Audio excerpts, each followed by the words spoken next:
Bakit nose? Kasi Kadinig ka, tunog lang. Hindi dahil nagparitoke ka ng ilong. Tingnan natin yung mga ritoke, ma. Hindi. Kasi never ako nagparitoke. Mamatay. Alam mo, Kuya OJ, yan yung hang-ups niya. Alam mo, nagpagawa ka lang din naman, gumanda naman. Ayan na yung gawa. So, gusto niya natural, di ba? Hypocrite ka. Ba't kailangan mo sabihin sa mga tao? Kahit nakalimut ka sinungaling yan, hindi naman Kasi sinungalingan. O, halata naman si ikaw ang nagparitoke ng ilong. Pag pipilit mo ako nagparitoke, hindi nga ako nagparitoke ng ilong. Aminin mo na o nakakaya Kaya ito akong aminin. Kaya nga, nose Ah, eh. ito. Oo, Oh, kasi nga. donate a nose. Yung lahi talaga In line with that, donate a yun doon. Yung lahi namin magandang ilong. Kung makita niyo yung ilong niya dati, ma, Diyos ko. Ha? Totoo nga? Oo, isang dangkal na ng tenga na.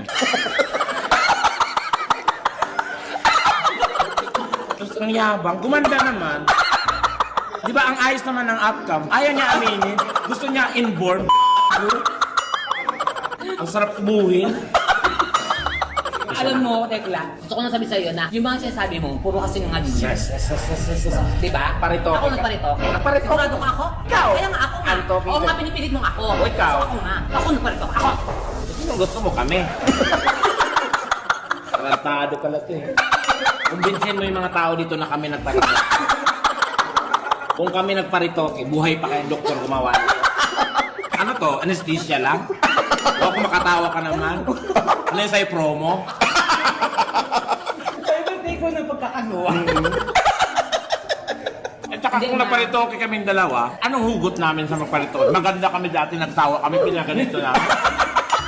Kaya hindi namin may balik. Bobo.